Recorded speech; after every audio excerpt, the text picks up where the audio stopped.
Hey guys, hope you're all doing well. Now for today's video, we've got some pretty cool news to talk about. Recently, Universal Studios has held a soft opening for the brand new Jurassic World ride that's going to be open to the public sometime in the very near future. And with this soft opening, we've actually gotten video footage of the ride in its entirety uploaded to YouTube. Now, I'm going to include a link in the description below if you want to check out the full thing, but basically for this video, I'm going to be going into every detail I can and giving my own thoughts on how the experience looks as a whole. Keep in mind that I haven't gotten to ride on this myself just yet, but that should come very soon. These are just my first thoughts on this brand new experience. Hope you all enjoy.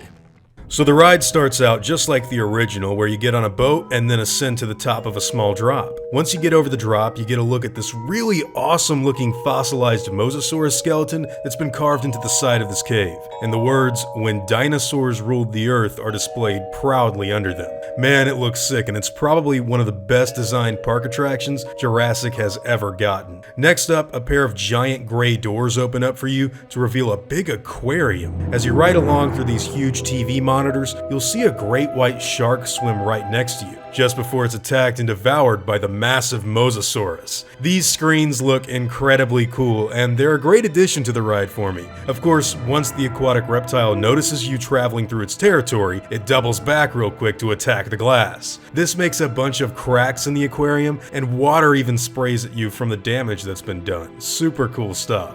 So once you're out of there, you'll go on to see some of the herbivorous dinosaurs of Jurassic World.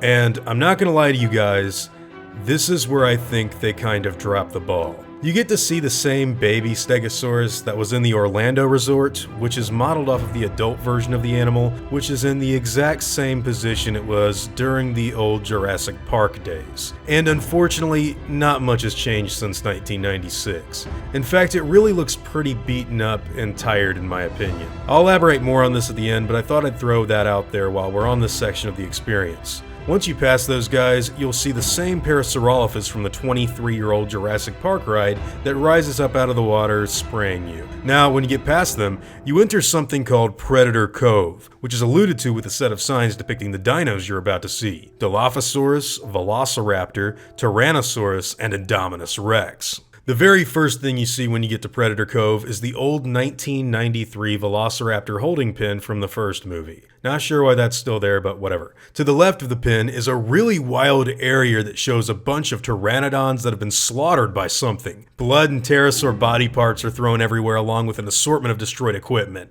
And then you get to see the theme park sign, which is ripped to shreds, and it's a really satisfying sight for me to see during all of this. Now we get on to the Indominus Rex paddock, and it looks incredible. It's torn up identically to how it was in the movie, with large slashes covering the gates. While you're passing this part of the exhibit, you hear people screaming over the intercom, "Repeat, ACU to Predator Cove. The Indominus Rex is out of containment," which really adds to the realism of experiencing such an event. Bryce Dallas Howard can even be heard over the speakers telling you to please remain calm and that help is on the way to stop the assets out of containment. Once she's done telling you that, we enter the Tyrannosaur Kingdom. Another ascent is coming up with T-Rex art adorning the walls. You know it's about to get really real. While on the big climb, Chris Pratt reprises his role as Owen Grady when he appears on the monitors, telling you all to not panic. He tells you to keep your hands inside of the boat in a warning that the slightest movement can set the animals off. Seeing him return in full earnest for the ride is a damn blessing, and it really makes for an authentic experience. Especially when one of the Velociraptors falls down from the ceiling holding onto a pair of destroyed electrical wires. That's a great spin on what was old. After that, you go down the drop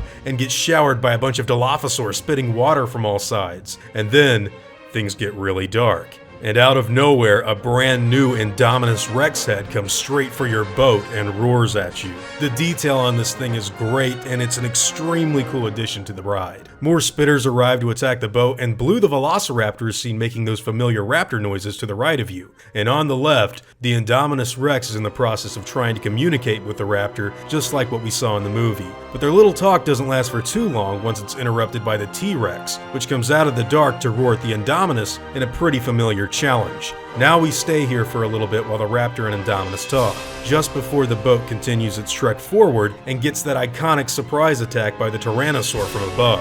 What follows is the 80-foot drop that sends you rocketing down the track at light speed just before you hit the water with a massive splash. After that, you're free to get off and do as you please. Okay, so keep in mind, these are only my thoughts on what the ride looks like right now, because I actually haven't ridden it myself just yet. That being said, I'm going to say that while I really like most of it, I'm actually really underwhelmed by how much stuff they kept from the old Jurassic Park ride. In my opinion, seeing the old Stegosaurus animatronics, the Parasaurolophus, and the Raptor pin, those are all 100% negatives to this experience to me, and that should not have been included in the Jurassic World ride whatsoever. The old dinosaurs feel very old and tired because, well, that's exactly what they are. And really guys, I gotta keep it real with you, that kind of bummed me out quite a bit. There is absolutely no reason for that stuff to still be there. They didn't keep that old stuff for kids that love Jurassic World to have fun. I think they did it to more than likely attempt to appease some old guy that's just going to say, sigh, remember when Jurassic Park had these animatronics and this design and blah blah blah. It's just stupid in my opinion,